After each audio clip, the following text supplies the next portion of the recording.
Hail and welcome, Paul here once again.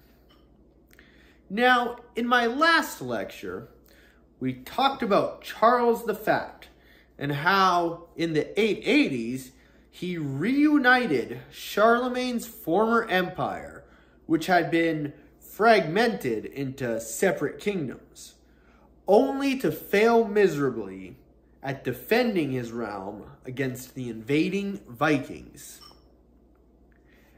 After Charles's death, the Frankish Empire would be divided once again.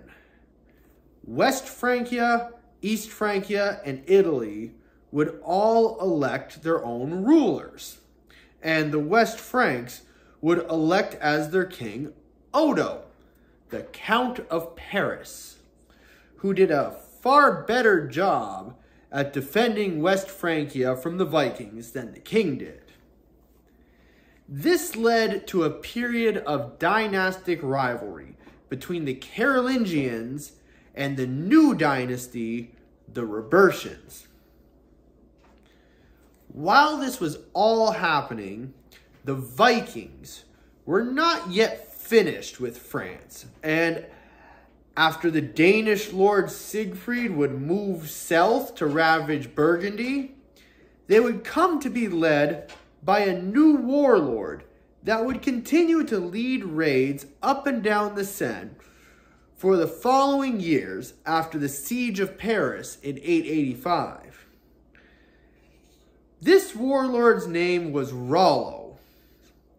Now, Rollo's origins are not very clear.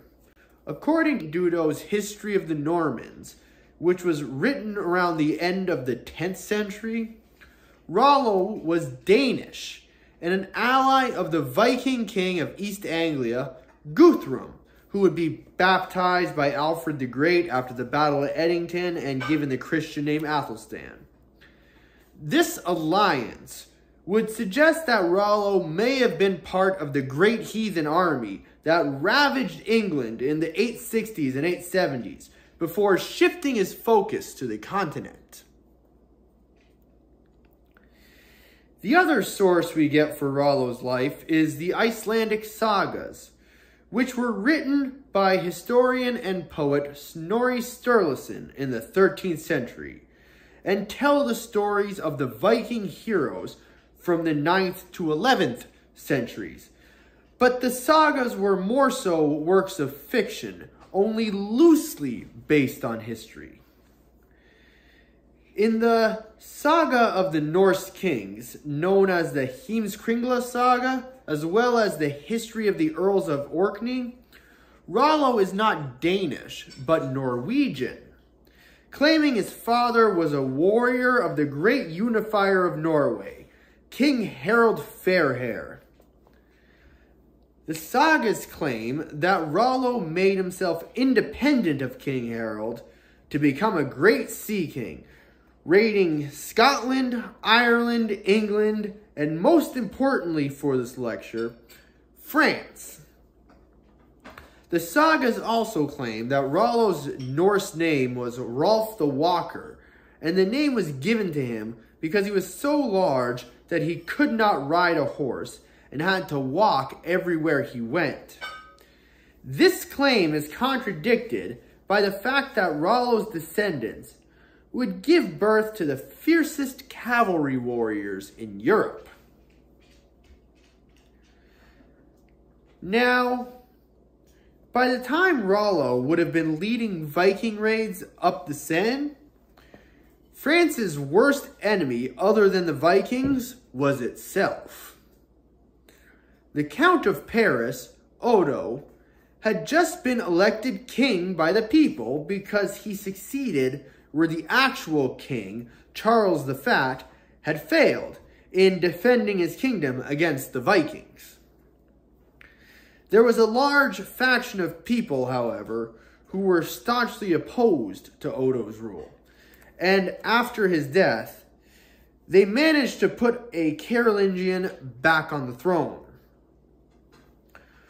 One who was put under the protection of Duke Ranulf of Aquitaine his whole life to be crowned, but whose reign would as the one of his Carolingian predecessor Charles the Fat be an utter failure. This poor excuse for a king was named Charles the Simple, famous for being locked in a tower by his own nobles. Now, Charles the Simple was the son of Louis the Stammerer, who ruled West Francia for 2 years after Charles the Bald's death. After Louis the Stammerer's death, the West Frankish throne would be shared by his 2 sons, Louis III and Carloman II. However, Charles the Simple would spend his early life being prevented from ever becoming king. In an attempt to reunite Charlemagne's former empire, the West Frankish throne would be taken by Charles the Fat, who also achieved sovereignty over East Francia in Italy. And then Charles the Simple would be prevented from succeeding Charles the Fat. Between the years of 893 and 898, however, this faction of nobles who were opposed to Robertian rule worked to gain support for Charles the Simple, who they managed to crown as king while Odo was still alive. By the time Odo died in 898, it had seemed that Carolingian power had been restored. But his reign may have been more of a failure than Charles the Fat's. Charles the Simple's legacy would be of a king who granted a large piece of his kingdom to a Viking invader, only for that Vikings' settled lands to practically become more powerful than the heart of his kingdom. Now, it wasn't new for Frankish kings to grant land to the Vikings under the condition that they defend Francia against other Vikings. Charles the Bald had put the Frisian coastline under the protection of Ragnar Lothbrok, and then later a Viking named Rorik. And then Charles the Fat put those same lands under the protection of a Dane named Godfred. When it became clear that Rollo wasn't going to be stopping his raids on the Seine River anytime soon, it seemed that this would be the best course of action for Charles the Simple. And so it was that in the year 911, the king of West Francia would grant the Viking Rollo Rouen and its surrounding regions. This piece of land would become known as Normandy, Northman's land. Rollo would fend off attacks from other Vikings, and thus Charles the Simple was able to focus more on affairs of his own kingdom rather than fighting off foreign invaders. Rollo was also given status and power, being recognized as a duke in the Frankish Empire. As part of this agreement, Rollo would be baptized and given the Christian name Robert. However, there is much debate amongst historians on how sincere his conversion to Christianity truly was. Did Rollo really renounce his worship of Odin and Thor?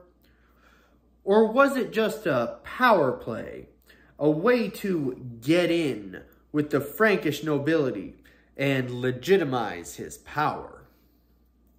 There is even a story written some 100 years later that tell of Rollo spending the last years of his life in a spiritual crisis where he is torn between the Norse gods and Jesus. In addition to all of this, Charles the Simple would grant Rollo the hand in marriage to his daughter Gisela. He would also give him overlordship over Brittany, and Rollo would become one of the most powerful dukes in the Frankish Empire. There is a humorous story written by Rollo's biographer, Dudo, that tell of King Charles requesting that Rollo, as a sign of fealty, kiss his feet in front of his court. Rollo, however, refused, saying, "I will never bow my knees at the knees of any man, and no man's foot will I kiss," instead sending one of his warriors to kiss the king's feet.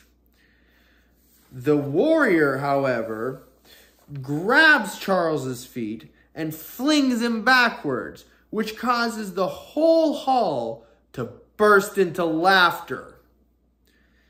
Now, it is highly unlikely that this story is true, and was likely more to illustrate how the Normans were a powerful force, equal to that of the French king.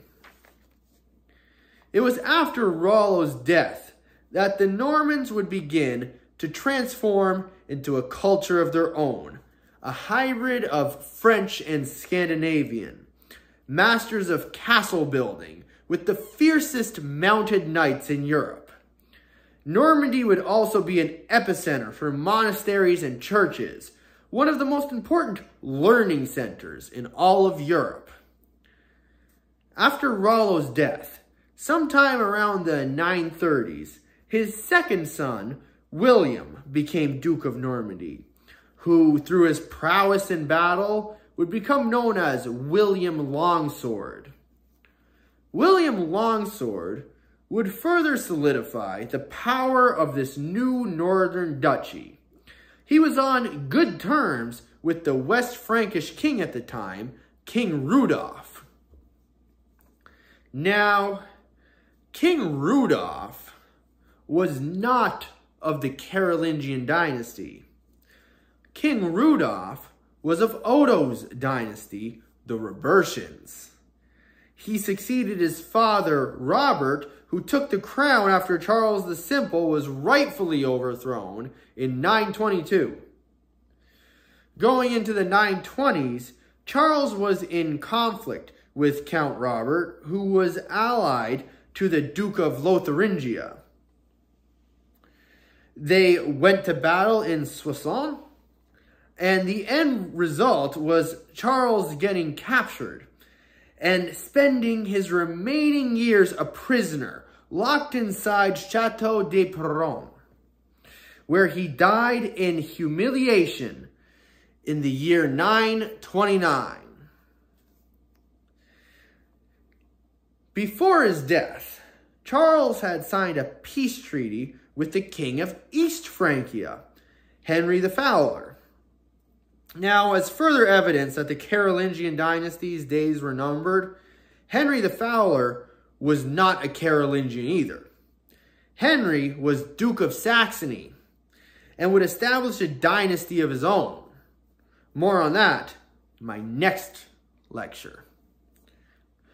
After Charles was defeated, Henry was able to add Lotharingia to his German kingdom.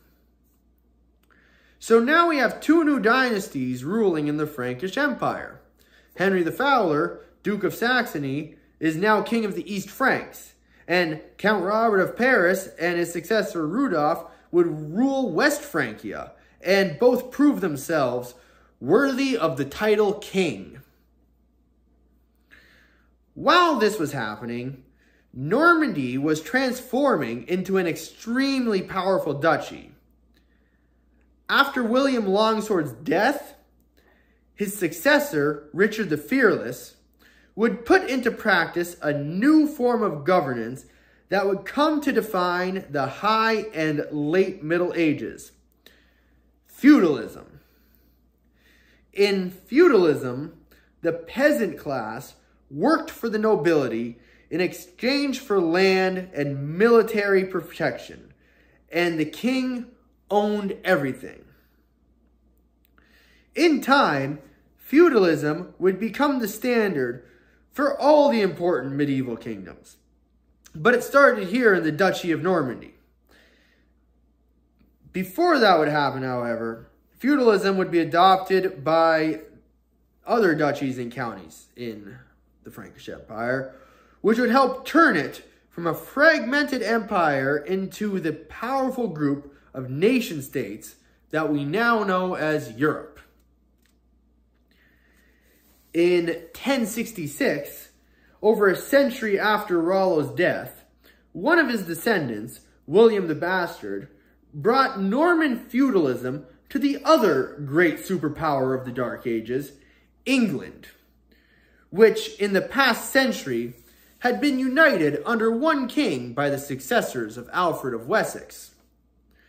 William defeated the last Anglo-Saxon king of England, Harold Godwinson, and the Dukes of Normandy would then also become kings of England, which would create problems going into the 100 Years' War.